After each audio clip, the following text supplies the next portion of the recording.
अस्सलाम वालेकुम नाज़रीन, उम्मीद करता हूँ कि आप सब ठीक होंगे। आज जो है वो मैं आप लोगों को सिखाऊंगा माइक्रोसॉफ्ट वर्ड के अंदर हम इस तरह की शेप्स कैसे बना सकते हैं, इस तरह की शेप कैसे लेके आ सकते हैं। तो बहुत ही आसान है।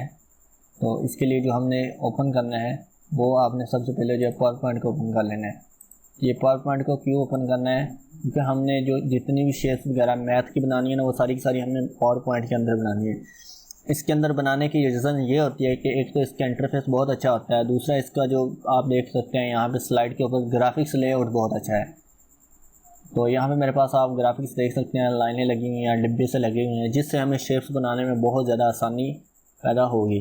तो इसके अंदर और भी काफ़ी ज़्यादा फीचर्स हैं। तो ये मैंने आपको इन सारे फीचर्स का इस्तेमाल सिखाना है ताकि आप जो है आसानी के साथ मैथ की जिस तरह की भी आपके पास शेप आ जाए, अलजबरा की, चाहे इस तरह की हो, इस तरह की हो, इस तरह की हो या कोई भी हो, तो आप वो इजीली बना सकते हैं। तो ये मैंने आपको सिखाना है कि कैसे बनानी है। आपको एक आइडिया देना है, जनरल सा आइडिया होगा जो हमने पिक्चर्स या इस तरह की शेप्स वगैरह बनाने के लिए टूल इस्तेमाल करने पावर पॉइंट के अंदर, वो कौन कौन से होंगे। तो उसके लिए हमारे पास ड्राइंग टूल होगा। सबसे पहले यहाँ पे ड्राइंग टूल होगा, यहाँ पे हमारे पास शेप्स होगी, इसमें ये हमारे पास फ्री फॉर्म टूल, ये बहुत ज़्यादा इस्तेमाल होना है। तो आप ऐसा करें, इनको यहाँ पे देखें, ये मेरे पास आपको देख रहे हैं ये क्विक एक्सेस टूल बार है जो कि मेरे आपके पास ऊपर होगी, यहाँ पे इस तरह से यहाँ पे ऊपर दिखाई दे रही होगी, और उसमें ये वाला बटन होगा, ये वाला और एक और होगा। बस ये इतने ज़्यादा नहीं होंगे, ये मैंने अपनी खुद ही क्विक एक्सेस टूल बार बनाई हुई है। तो आपने क्या करना है, अगर आपने ज़्यादा शेप्स बनानी है, आपका काम यही है, तो आप अपनी खुद की quick access tool bar create कर लें शेप्स बनाने के मतलब। तो ये मैंने वो क्रिएट की हुई है, जिसमें यहाँ पे देखिए मेरे पास एक टूल ये वाला है, एडिट शेप का है, फिर इसी तरह मर्ज शेप का है, ठीक है ना, फिर इसी तरह ग्रुप अनग्रुप का है, फिर यहाँ पे शेप्स का है, यहाँ पे मेरे पास जो है वो लाइन टूल है, ठीक है ना, इसी तरह फिर लाइन का स्टाइल है, फिर एरोज़ की स्टाइल है। तो ये मैं बता देता हूँ ऐड कैसे करने हैं। आपने जो भी टूल यहाँ पे आपने क्विक एक्सेस टूल बार पे ऐड करना है। तो चले मैं इसको ज़रा रिमूव कर रहा हूँ अपनी क्विक एक्सेस टूल बार को। तो ये आपने सिंपल इसको राइट क्लिक कर देना है, तो ये आपके रिमूव हो जाएंगे।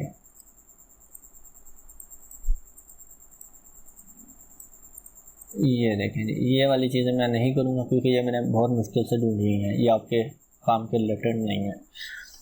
तो देखें, सबसे पहले यहाँ पे आ जाएं इंसर्ट पे, यहाँ पे ये देखें शेप, यहाँ से आप इजीली सेलेक्ट कर सकते हैं। तो ये शेप पड़ी है, इसके ऊपर आपने राइट क्लिक करना है, add to quick access tool box पे क्लिक करना है, तो यहाँ पे देखिए ये आ जाएगी। तो ये हमारे पास दो आ गई हैं, तो एक मैं रिमूव कर देता हूँ। जब ये आ जाएंगी उसके बाद आपने क्या करना है, यहाँ पे हमने कोई भी शेप लगा लेते हैं। यहाँ पे इस तरह से लगाने के बाद ये देखें आपने यहाँ पे देखिए फॉर्मेट आ गया, इसकी ऑप्शन आ गई फॉर्मेट की। तो यहाँ पे देखिए अलाइनमेंट आ गई, इसके ऊपर राइट क्लिक करें और इसको भी add to quick access tool bar कर लें, तो ये भी आपकी यहाँ पे आ जाएगी। उसके बाद आपने क्या करना है, यहाँ पे रोटेशन है, इसको भी आप ऐड कर लें इसमें, और उसके बाद जो है वो आपने शेप आउटलाइन पे क्लिक करना है, और यहाँ पे देखें वेट, हमें ये जो भी हम शेप्स लगाएंगे इसकी आउटलाइन को मोटा भी करना होता है कभी कभार, और कम भी करना होता है।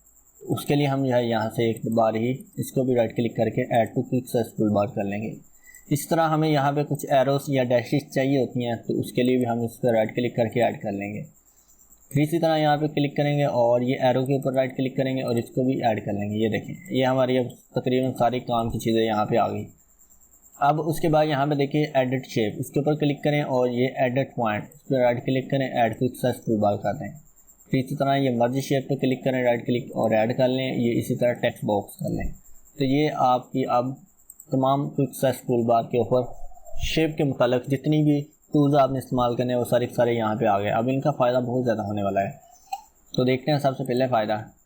यहाँ पे देखें, अब आपने दूसरा काम क्या करना है, जब आप माइक्रोसॉफ्ट वर्ड ओपन करेंगे तो आपके पास ये इस तरह स्लाइड बिल्कुल ब्लैंक होगी, या फिर इस तरह से कोई स्लाइड होगी, उसके ऊपर आपके पास दो टेक्स्ट बॉक्स होंगे, इस तरह से दो टेक्स्ट बॉक्स होंगे। इन टेक्स्ट बॉक्सेस को आपने डिलीट कर देना है। कैसे करना है, ये देखें, ये इसकी बाउंड्री दिख रही है, इसके ऊपर क्लिक करना है आपने, तो ये टेक्स्ट बॉक्स आपका सेलेक्ट हो जाएगा और डिलीट का बटन से आप इसको डिलीट कर देंगे। इस तरह नीचे वाला सेलेक्ट करें और डिलीट कर दें। तो ये जब डिलीट हो जाएंगे उसके बाद आपने क्या करना है, व्यू में जाना है, ये देखिए ऊपर मेन्यू बार में यहाँ पे आपने ग्रिड लाइन पे क्लिक कर देना है और गाइडलाइन पे क्लिक कर देना है।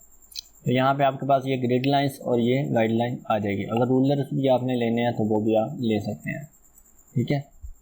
तो फिलहाल मुझे रूलर्स की ज़रूरत नहीं है, मैं इसको यहाँ से वो ख़त्म कर देता हूँ ऑप्शन में। अब आपने क्या करना है, यहाँ पे व्यू में होम में आ जाए फिर से वापस।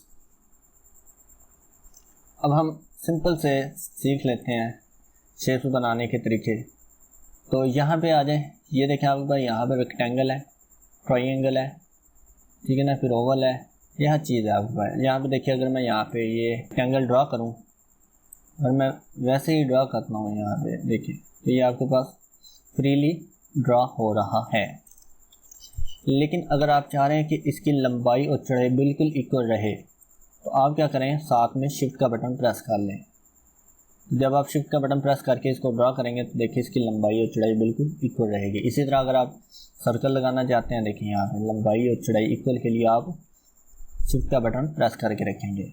अगर हम चाहते हैं कि यहाँ पे अगर मैं कोई सर्कल लगाऊँ और चारों जानब जो है ना इक्वल सर्कल जो है वो ड्रा होना चाहिए, तो उसके लिए हमने कंट्रोल और शिफ्ट का बटन प्रेस कर लेना है और यहाँ पे ड्रैग करना है। ये देखिए, तो अब हमारी शेप्स चारों जानब जो है वो इक्वल, एक तो लग रही है, दूसरा इसका साइज़ भी बिल्कुल सर्कल में है। तो ये देखें, इस तरह अगर आप कोई शेप यहाँ पर रेक्टेंगल लगाना चाहें तो वो भी इसी तरह, इस तरह अगर आप यहाँ पे देखें काफ़ी ज़्यादा शेप्स हैं, आप कोई भी लगाएंगे तो इस तरह हो जाएगा। आई होप कि इस चीज़ की आपको समझ आ जाएगी। तो ये मैं आपको समझा रहा हूँ पहले बेसिक, फिर उसके बाद आपको एक कंसेप्ट दे रहा हूँ कि मैथ की शेप्स बनाने कैसे हैं। आपने वीडियो को पूरा देखना है, ठीक है ना। तो ये ना समझे कि मैं आपको ये बनाना सिखा रहा हूँ, सिर्फ ये वाली शेप्स बनाना नहीं सिखा रहा, ये वाली या ये वाली, बल्कि मैं आपको ओवरऑल जितनी भी शेप्स बन सकती हैं, किस किस तरह से बन सकती हैं, मैं वो तरीका सिखा रहा हूँ आपको। यानी कि मैं आपको मछली पकड़ना सिखा रहा हूँ, मछली पकड़ के नहीं दे रहा। हम देख लेते हैं ये जो हमने ऊपर अपने टूल बार के ऊपर ये जो हमने ऑप्शंस ऐड किए हैं, इनका क्या काम होता है। तो उसके लिए मैं यहाँ पे कुछ शेप ले आता हूँ, जैसे कि देखिए यहाँ पे आ गई ये, चले ये वाली ले आते हैं। इसमें देखिए आपके पास यहाँ पे एक एरो है, फिर ऊपर की जानिब एरो है, यहाँ पे देखिए ये इस तरह एक ट्रायंगल सा है, यहाँ पे फिर इस तरह से एक गोल सी लाइन है। तो सिंपल है, उसके लिए यहाँ पे देखें ड्राइंग में ये ऊपर या यहाँ पे लाइंस पे ये एरो, इस पर क्लिक करें। अब देखें ये जो हमने डब्बे से लगाए हैं, यानी कि व्यूज़ के अंदर से ये जो हमने ग्रिड लाइन और गाइडलाइन ऑन की है, इनका क्या फ़ायदा होगा। यहाँ पे देखिए, अब मैं यहाँ से इसको लगाना स्टार्ट करूँगा। देखिए 1 है ना, 2 3 4 5 6, यानी कि इधर से भी मैं 3 रखूँगा और इधर से भी 3। तो मैं यहाँ से इसको ले जाता हूँ इस जानब। अब देखिए मैं ड्रैग कर रहा हूँ, मेरी लाइन इधर उधर हल्की सी मूव हो रही है ऊपर जानब। मैं चाह रहा हूँ बिल्कुल सीधी लगे, लाइन बिल्कुल सीधी होनी चाहिए। तो हम क्या करेंगे, साथ में शिफ्ट का बटन प्रेस कर लेंगे। ये देखिए, कोई भी लाइन ड्रा करेंगे, अगर हमने सीधी लगानी है, वर्टिकल या हॉरिजॉन्टल या डायगोनल, तो हम उसके लिए शिफ्ट का बटन प्रेस करेंगे। ये देखिए, अब इस जानब लगाई मैंने, यहाँ पे देखिए अब छोड़ी तो मेरी लाइन जो एरो वाली बिल्कुल सीधी लग गई। अब देखिए लाइन तो लगाई है, लेकिन ये इतनी मोटी नहीं है, हमने इसको मोटी करना है। तो यहाँ पे देखिए ये हमने लाइन की जो विड्थ हमने यहाँ पे ऐड की है, उसके ऊपर क्लिक करेंगे और यहाँ पे देखें, ये देखें। अब आपकी मर्ज़ी है जितनी मोटी आप रखना चाहते हैं, ठीक है ना। अगर आप यहाँ पे ऐड नहीं करना चाहते तो यहाँ पे ड्राइंग में आ जाएं, यहाँ पे देखिए शेप आउटलाइन लिखा हुआ है, इसके ऊपर क्लिक करें और यहाँ पे देखिए ये वेट आ गया, यहाँ से आप बढ़ा सकते हैं। इसी तरह अगर आप इसको डैश वाला बनाना चाहते हैं तो यहाँ पे देखिए ये डैश लाइन आ गई। तो जिस तरह की आपने लाइन लगानी है वो आप लगा सकते हैं। तो वेट पे जाता हूँ मैं, यहाँ से ये वाली लाइन कर देता हूँ। दूसरे नंबर पे इसका कलर ब्लैक करना है तो सिंपल यहाँ पे शेप आउटलाइन पे जाएंगे, यहाँ पे ब्लैक कर देंगे। अब इसी तरह हमने ये इस तरह लाइन जो है 90 डिग्री के ज़ाविये पे लगानी है। यहाँ पे क्लिक करेंगे, फिर से ये देखिए एरो पे आ गया। तो यहाँ पे मैंने क्लिक करके फिर से शिफ्ट का बटन प्रेस किया और ऊपर की जानब मैंने ड्रॉ किया यहाँ तक। तो इसका भी मैं यहाँ से साइज जो है वो इतना कर सकता हूँ। याद रखें, आप इस तरह बार बार भी कर सकते हैं साइज़ को बड़ा छोटा, आप एक दफ़ा भी कर सकते हैं। तो एक दफ़ा कैसे करना है वो भी हम देख लेते हैं। एक दफ़ा आप जब सारी शेप्स बना लें तब सबको सेलेक्ट करके बना सकते हैं, जैसे कि अभी हम देख लेते हैं कैसे करेंगे। अब यहाँ पे मैंने ये इस तरह से कौन सी बनानी है, तो ये हम काम करेंगे यहाँ पे इस टूल से, फ्री फॉर्म से। तो इसका नाम याद कर लें, फ्री फॉर्म। तो यहाँ पे देखें हमारे पास इधर भी 3 लाइनें हैं, ये देखें इधर भी 3 लाइनें हैं तकरीबन। तो हम यहाँ से सेकंड पे शुरू कर लेते हैं यहाँ से, और क्लिक करने के बाद आपने यहाँ पे ऊपर ले जाना है, जहाँ पे आपको अच्छा लगे यहाँ पे ले जाता हूँ मैं, ठीक है। क्लिक करने के बाद यहाँ से फिर से मैं ले आता हूँ, यहाँ पे ले आऊँ या फिर यहाँ पे। फिर मतलब ये लाइन हम मूव कर सकते हैं, तो यहाँ पे मैं लगा देता हूँ। उसके बाद फिर से इधर को लेके आऊँगा, देखिए यहाँ पे हमारे पास ये इसके अंदर कलर फिल हो रहा है, जिसका मतलब है कि ये लाइन जो है ना हमारी, ये वाली जो हमारी कर्सर के साथ है अभी, ये हमने जहाँ से शुरू की थी वहाँ से जाके मिल रही है। ये देखें यहाँ पे मिल गई। अब इसका कलर जो हमने ख़त्म करना है अंदर वाला, यहाँ पे शेप फिल पे जाएंगे और यहाँ से हम नो फिल कलर कर देंगे। ये देखिए ये इस तरह से लग जाएगी।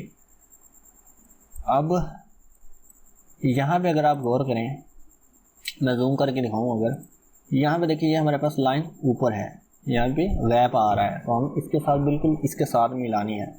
हम इस ट्रायंगल वाले को सिलेक्ट करेंगे यहाँ पे क्लिक करके, तो ये देखिए हमने एडिट पॉइंट वाली ऑप्शन यहाँ पे ऐड की थी, इसके ऊपर क्लिक करेंगे और यहाँ से हम अपने किसी भी पॉइंट्स को, ये देखिए यहाँ पे हम शेप लगाइए ना, इसके पॉइंट बने हुए हैं 1 2 3, यानी कि ये इस पॉइंट से इस पॉइंट तक जुड़ी हुई है। तो हम इन पॉइंट को मूव भी कर सकते हैं। तो यहाँ पे क्लिक करके मैं इसको नीचे जाना ले आता हूँ, ये देखें हमारी लाइन यहाँ पे सेट हो गई।